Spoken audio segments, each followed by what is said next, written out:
सत्वरं चार प्रहलादि बिंबला सत्वरं चार प्रहलादि बिंबला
कीर्तनात केव्हा जावं, कसं बसावं, काय करावं ऐकून घ्या. माझा तर उद्या कार्यक्रम संपतोय, पण निदान पुढचा कुणाचा कार्यक्रमाला तर लक्षात येईल की चपल्या पुढे ठेवून बसू नये. येताना पिशवी आणावी, निदान पुढे बटवावी, मांडे खाली ठेवावी. नाही तर मी काही चपल्याकडे बघून कीर्तन करू.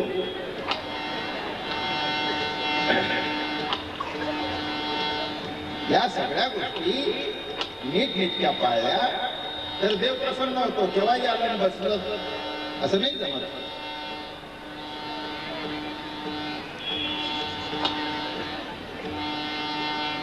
संताचे संगती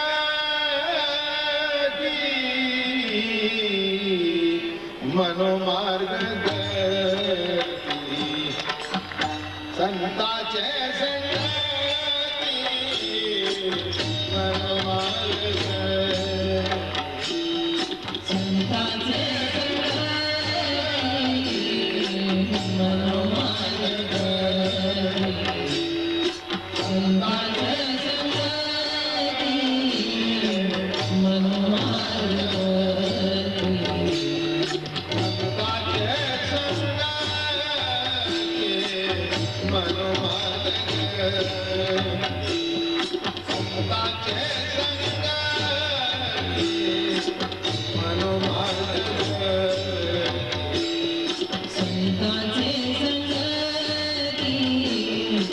मनोमार्ग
हरी मुझे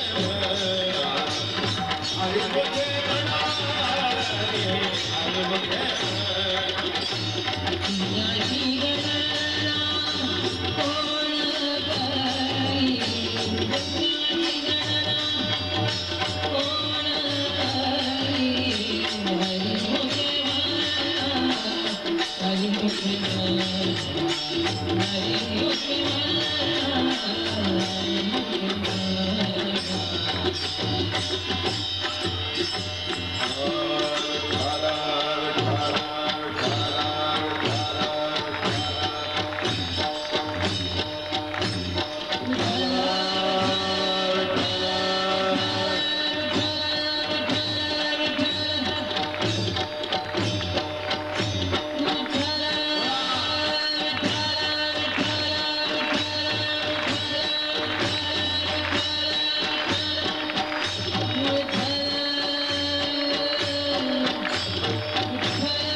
तुकाराय महाराज आणि ज्ञानेश्वर भगवान एक अलौकिक असा अभंग, अलौकिक हरिपाठ लिहिणारे अलौकिक आणि ज्यांच्या मुखातून तो हरिपाठ बाहेर पडेल तेही अलौकिक. संत अलौकिक, देवाचं नाव अलौकिक आणि ज्याचं मुख ते नाम घेईल ते मुख सुद्धा अलौकिक. हे थोडं समजून घेणं आवश्यक आहे.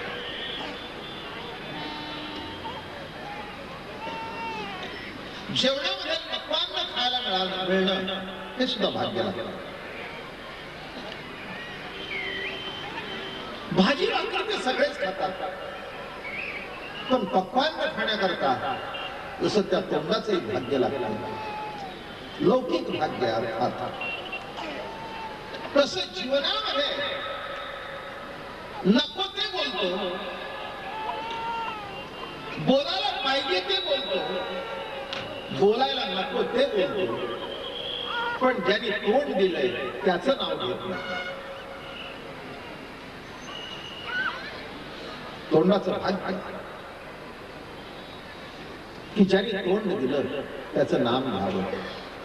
त्याचं नाम काय आहे हे संतांनी या अभंगामधून सांगितलं. याच्याकरता संतांचं मार्गदर्शन लाभलं. परवा माझं कीर्तन झालं, काल आमच्या मुलीचं झालं. आज या अभंगावरचं शेवटचं कीर्तन, उद्या सकाळी काल, आणि परवा आला तर का आला.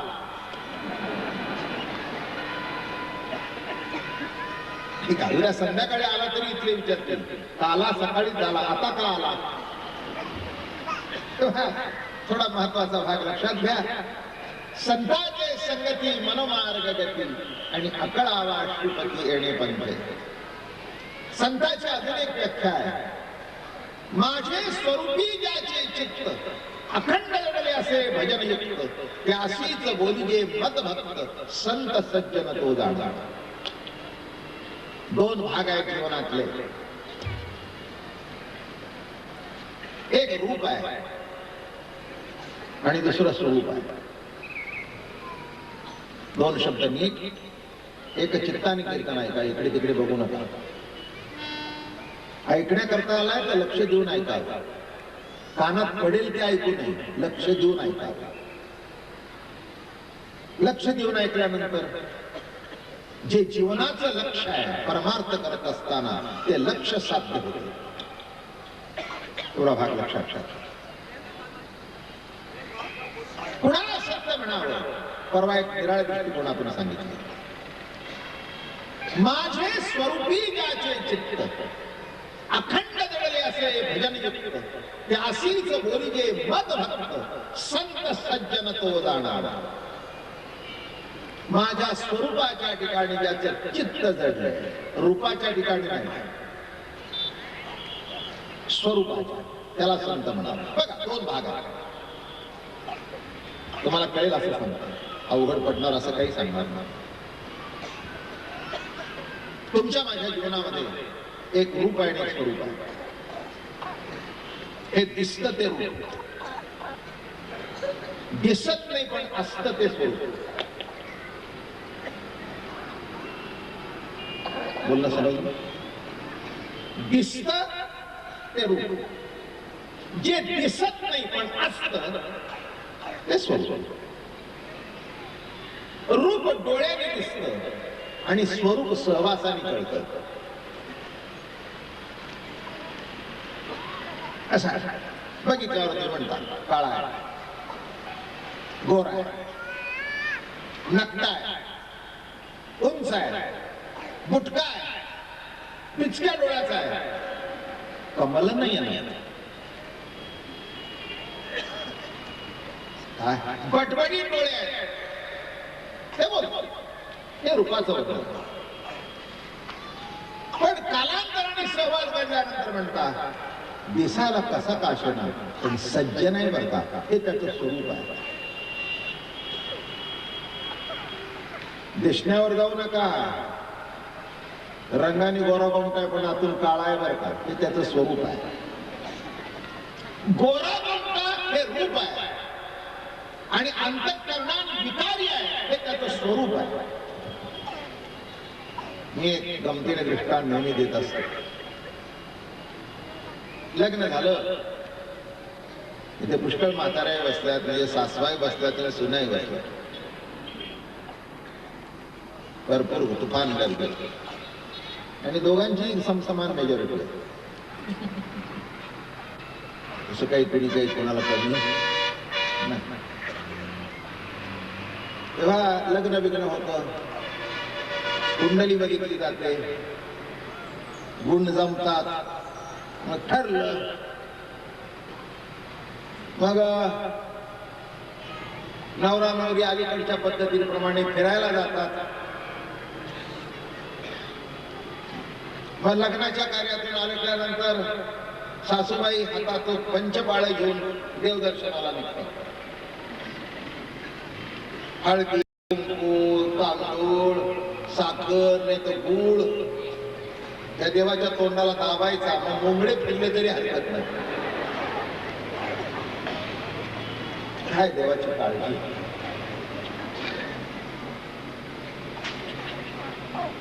आमच्याकडे सुद्धा येताना ते साखर माझ्या पायावर घालतात. आता ते देवाला चालतं, मी माणूस आहे. देवाच्या अंगावर मुंगळे फिरले तर काही फरक पडत नाही, पण माझे फिरले तर मला चालते. माणूस आहे. ती साखर टाकायची नाही तर तो गुळ देवाच्या तोंडावर टाकायचा. किती वेळा मी दर्शनाला गेलो असताना तो गुळ काढलाय, कारण तिथे नेमका मुंगळा बसलेला असतो. याला माणसं परमार्थ म्हणतात. आश्चर्य आहे. देवळात जायचं, एखादा ते वड पिंपळ असला की त्याच्या भोवती करत बसायचं. अरे त्याच्या भोवती कशाला फिरताय, देव तुमच्या भोवती फिरतोय हे बघा ना. उगीच फिरताय फिरताय फिरताय आणि घरी येऊन सांगायचं 108 वेळा फिरले. कोणी फिरायला सांगितलं? माझं बोलणं कळलं का? असं वडाभोवती फिरवरून उगीच देवाची वडावडी करू नका. परमार्थ असा होत नसतो. बाह्यांगाचा परमार्थ निराळा, अंतरंगाचा परमार्थ निराळा. एखादा पुजारी पूजा सुद्धा करतो, पण तो नोकरी म्हणून पूजा करतो. त्या पूजामध्ये पूज्यत्वाचे लवलेश नसतो. महाराष्ट्रातल्या एका प्रख्यात देवालयामध्ये, प्रख्यात, परवाच एका ज्येष्ठ व्यक्तीने सांगितलं, मी दर्शनाला गेलो होतो आणि तिथल्या पुजाऱ्याच्या तोंडाला दारूचा वास येतो. ते म्हणजे मी त्याला विचारलं, काय तुला काय वाटतं का दारू पिऊन देवाजवळ बसलायस? म्हणला मी काही थांबत नव्हतो, पण आमच्या कुळातलाच पुजारी लागतो म्हणून ठेवलाय. मी मिलिटरीमध्ये होतो, पूर्वी खात पित होतो, आता सुटत नाही म्हणून पिऊन देवाजवळ बसलो. ही खोटं नाटक नाही, वस्तुस्थिती आहे. फक्त नाव सांगायची काय आवश्यकता नाही. कशा करता सांगितलं नाही का? पूजा आहे का? देवत्व आहे का? अंतःकरणामध्ये शुद्ध भाव, शुद्ध प्रतिती. पूजा करणारा आपल्याला वाटतं पुजारी आहे, पण त्याचं स्वरूप भिन्न आहे. मग ते बळीपंच मात्र ते घेतलं सगळं. मग दुसऱ्या शेजारच्या भेटल्या, काकू, काकूला काकू भेटली. विचारलं काय कसं काय? सुनबाई कशा कशा आहेत? अहो नाही हो, अजून तसं काही भेट झाली नाही. तिसऱ्या दिवशीच निघून गेले.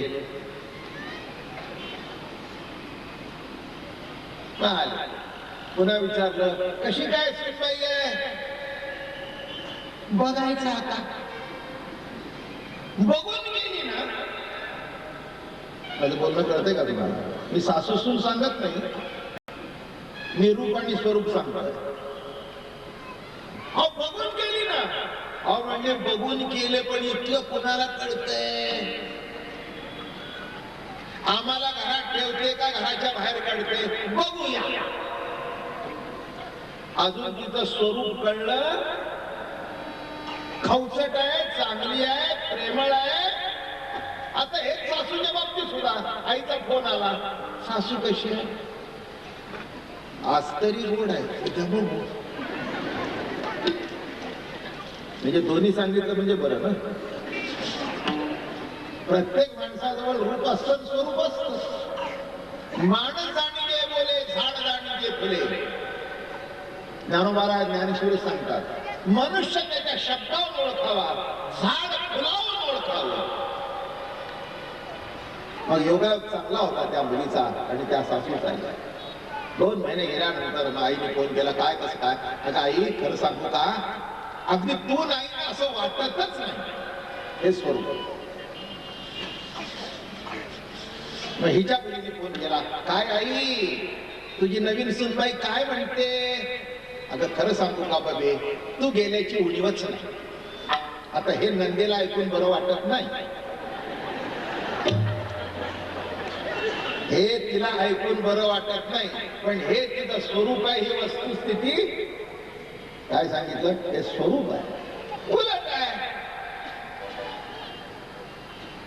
काय आई सून कशी म्हणते, कपाळ. अगं तुला काय सांगू, महिना झाला बाबू तिला चहा मागतो, मला मागत नाही. इतकं तिने आपल्या अंडर घेतलं त्याला.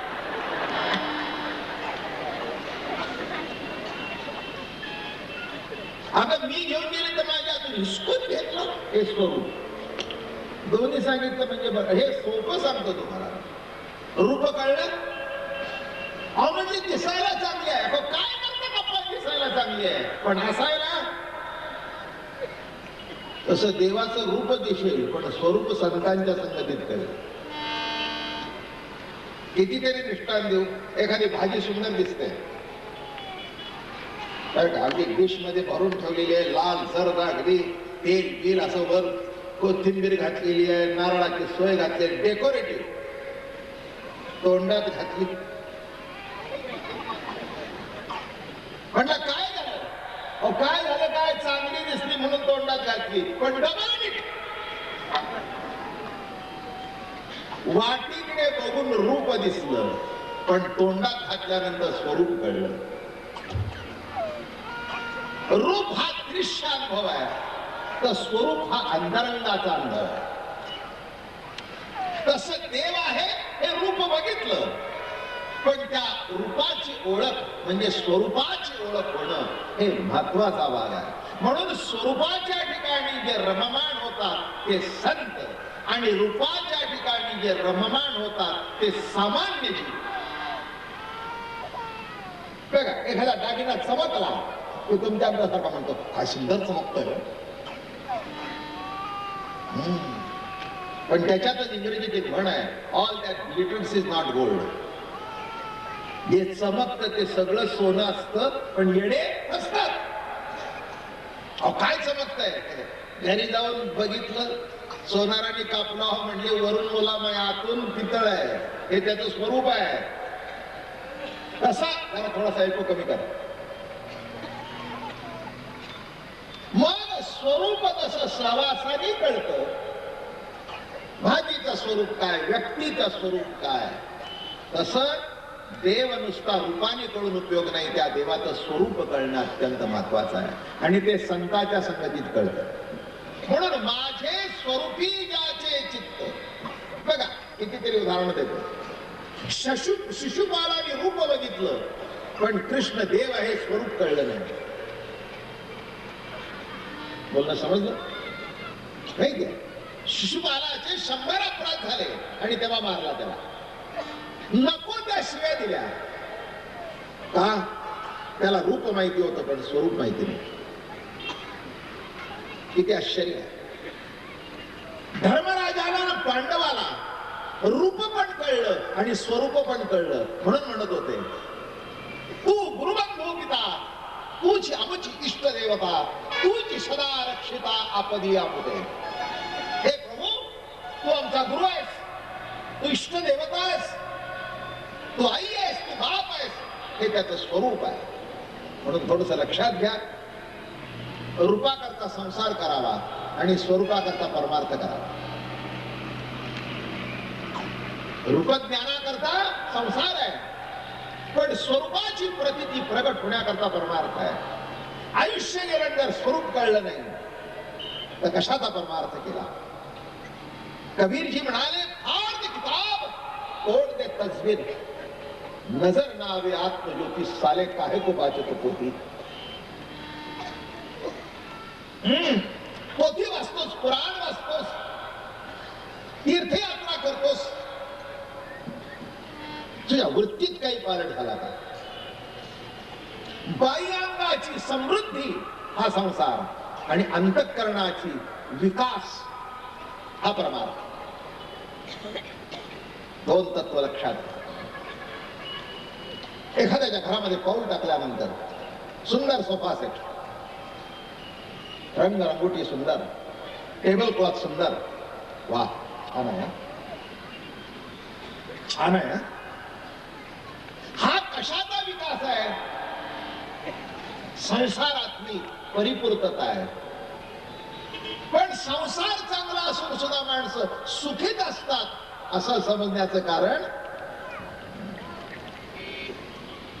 हे वर्म लक्षात घ्या परमार्थाचं. संसार उत्तम, वाद नाही, पण सुखी आहे का.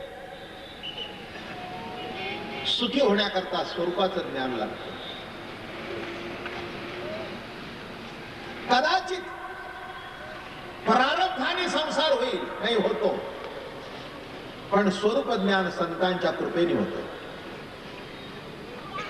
संतांचे संगती मनोमार्ग गती. थोडक्यात सांगतो, वेळी नाही आपल्याला, उद्या अभंग बदलणार आहे, काल आहे. संतांचे संगती मनोमार्ग गती. स्वरूप ज्ञान केव्हा होतं. मन मार्गी लागतं तेव्हा. जरा पुढे जातो, तिथेच न थांबता जरा पुढे जातो. कुठे. मन मार्गी लागणं. विषय समजून घ्या थोडासा. मन मार्गी लागणं म्हणजे काय. एक दोन तीन गोष्टी सांगतो तुम्हाला.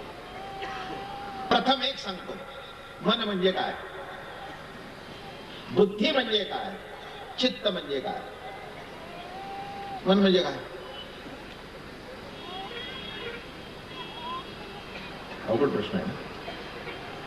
मन म्हणजे काय. मन म्हणजे मन.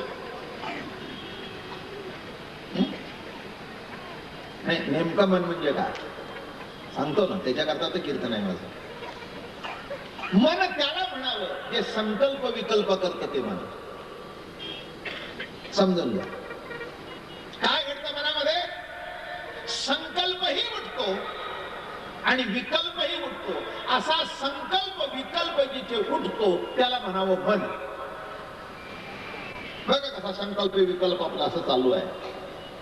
संकल्प उठता उठता विकल्प उठतो. काय गंमत आहे की नाही. प्रवास करता करता वाटतं पुढच्या वळणावर ऍक्सिडेंट तर होणार नाही ना. संकल्प विकल्प कशा हातात हात घालून चालले ते बघा. असा संकल्प येतो की असा विकल्प येतो. बरोबर आहे. मुलं कोणतरी बाहेर गावी गेली असतील प्रवासाला, फोन वाजला, चांगली कल्पना येत नाही, वाईटच येते. किती आश्चर्य आहे. संकल्प आणि विकल्प कसे घडतात ते बघा. संकल्प उठला की त्याच्यावर विकल्प उठला म्हणून समजा, सुटत नाही.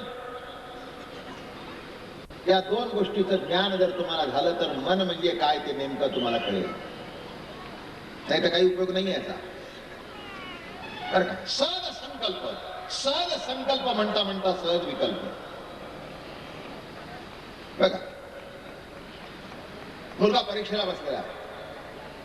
आता परीक्षेला बसलेला मुलगा घरी आला, विचारलं काय बाळा पेपर कसे गेले. चांगले गेले. 10 प्रश्न सोडवले. अरे सोडवले नाही पण चांगले लिहिलेच ना. हा विकल्प. कसा कसा कसं कसं चाललंय बघा. संकल्प म्हणता म्हणता विकल्प सुरू आहे. असं क्रॉसिंग चालू आहे. चांगला विचार येता येता वाईट केव्हा येतो आपल्याला कळत नाही. चांगला आणि वाईट, संकल्प आणि विकल्प, नामे मन. मनात संकल्पच होतो असं समजू नका, विकल्प सुद्धा रात्री निसताना दरवाजा नीट लावला का? म्हणजे काय? बायको म्हणाली, अहो मी लावून आले. ठीक आहे, जरा वरचं बोल्ट लावलंस का बघून ये. हा विकल्पच ना. म्हणजे संकल्प उठल्यावर विकल्प उठतोच ना, नाही का? बायको मार्केटिंगला निघाली, निघताना तिच्या हातात 4,000चं बंडल दिलं, 5,000चं दिलं. आता बायको म्हणजे काही घरातली पोरं नव्हे, तिथे 8-10 वर्षाची आहेत. तरी पण जाताना सांगतो, पर्स नीट ठेव बर का. काय सांगतो? पैसे नीट ठेव बर का, आतल्या कप्प्यात ठेव. ती म्हणजे लहान आहे का? म्हणजे तुम्ही काय मला अजून बाळ्या वेळा समजता की काय? काय सांगायची गरज आहे का? नाही, अगं म्हटलं मला मनात आलं. म्हणणं कळलं. मनात संकल्प जसा उठतो तसं मी तुम्हाला काय सांगतोय, नेमकं मन म्हणजे काय? जे संकल्प करतं आणि त्याच्याबरोबर विकल्प करतं असं जे, त्याचं नाव मन.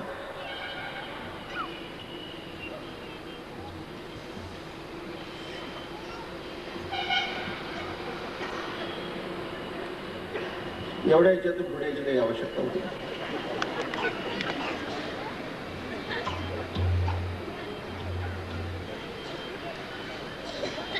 माफ करा मला, पण ही पद्धत नाही.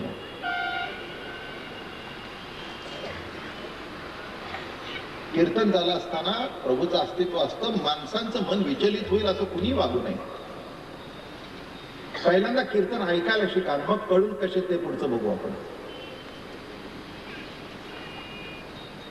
तेव्हा संकल्प विकल्प करता असं जे ते मन. संकल्प म्हणजेही मन नव्हे आणि विकल्प म्हणजेही मन नव्हे. सिद्धांत कळला का? संकल्प म्हणजेही मन नव्हे आणि विकल्प म्हणजेही मन नव्हे. जे संकल्प करतं आणि त्याच्यावर विकल्प करतं ते मन. संकल्प विकल्पाची गंमत सांगू का तुम्हाला? आता आपला नवरा रोज जातो ना बाहेर, नाही म्हणजे रोज जातो ना, बरं काही लहान नाही, तरी पण प्रत्येक बाई नवरा जाताना बाहेर येऊन येते.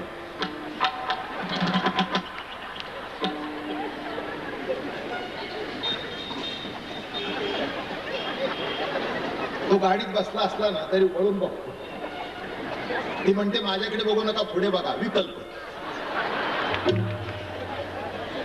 ती काय म्हणते, माझ्या वळून बघू नका. दृष्टांत कळला का? संकल्प करता करता कसा विकल्प चालू आहे तो बघा. म्हणजे नेमकं माझी इच्छा आहे आजच्या कीर्तनात निदान मन तरी काढावं. अभंग काय चाललाय? संताचे संगती मनोमार्ग गती. परमार्थ शब्दाचा अर्थ मन मार्गी लावणं. पण मन म्हणजे काय? बर का? असा संकल्प, असा विकल्प. काय आश्चर्य आहे. तुम्ही घरी दार बंद करता का नाही तुमचं? बाहेर जाताना असं कुलूप लावता, असं ओढून बघता, पुन्हा जाता, पुन्हा ओढून बघता. अजून एक अगदी खास दृष्टांत सांगतो. इथे सगळी श्रीमंत मंडळी दिसत आहेत माझ्या पुढे. तुमचे प्रत्येकाचे लॉकर असतील.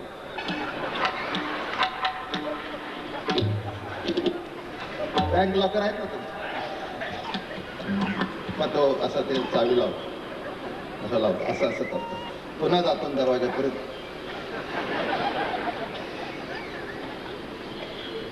मी म्हटले काय वाजगड आहे? अहो तुम्हीच लावला ना. म्हणलं मीच लावला, पण विकल्प. किती आश्चर्य. हे सायकोलॉजी समजून घ्या, ह्युमन नेचर कशी आहे. असा मनामध्ये संकल्प येता येता विकल्प येतो आणि विकल्प आल्यानंतर रात्री झोप सुद्धा लागत नाही. काय गंमत आहे. विकल्पाचं बघा, मनाचा खेळ मोठा आश्चर्यकारक. हे एसी चालू आहे, पंखा चालू आहे, पलंग चांगला आहे, या अंगावर बायको म्हणता का झोप लागत नाही का? नाही का म्हणणार माझ्या डोक्यात की नाही. संकल्प विकल्प स्वस्थ बसून देत नाही. आता काही काही आमचे महाराज लोक सांगतात, मोठे मोठे विद्वान सांगतात. मला मी काही तसं साधा माणूस आहे, प्रॅक्टिकल माणूस आहे, त्यामुळे मी माझ्या दृष्टिकोनातून विचार करतो. इथे बसून सांगायचं असतं ना, करायचं काहीच नसतं. आणि इथे बसून सांगणं जितकं सोपं तितकं उतरणं अवघड. काय सांगतात माहितीये का? मन आवरा. मी तुम्हाला सांगतो, माझं आवरलं नाही म्हणून मी तुम्हालाही आवरायला सांगणार नाही. काय सांगतो ते नीट लक्षात घ्या. एक अनुभवी माणूस तुमच्या समोर बसलाय 70ला. त्याला संसार माहिती आहे, त्याला परमार्थ माहिती आहे, त्याला अध्यात्म माहिती आहे, त्याला माणसं माहिती आहेत, आणि एक दोन नाही लाखांनी माहिती आहेत. ती माहितीच तुमच्या पुढे मांडायची नाही का? काय सांगतात? मन आवरा. आवरा म्हणजे काय? दिसत ते बांधून ठेवता येतं, जे दिसत नाही ते कसं आवरावं? मन हे एक इंद्रिय आहे. पंच ज्ञान इंद्रिय, पंच कर्म इंद्रिय, 11वे मन आणि 12वी बुद्धी. नामे तुम्ही आणि मी. तुम्ही आणि मी म्हणजे कोण?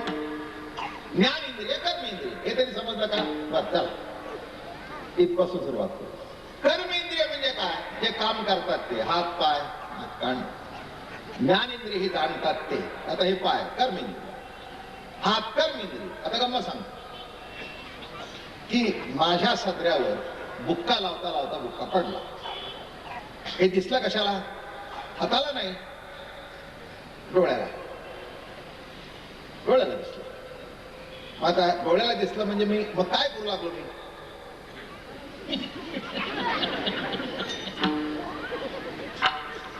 माणसं म्हणली, बाबा मला तुम्ही असं काय करताय? पण म्हटलं, माझा बुक्का सांडलेला मी काढतोय. हो म्हणजे डोळ्याने कसं काढेल? अरे म्हणलं, डोळ्याला दिसलं ना. म्हणले, बाबा महाराज आम्ही तुम्हाला काही शिकवायला पाहिजे का? डोळा हा ज्ञान इंद्रिय आहे, हात हा कर्म इंद्रिय आहे. डोळ्याने दिसलं असं करा म्हणजे निघून जाईल. समजलं का?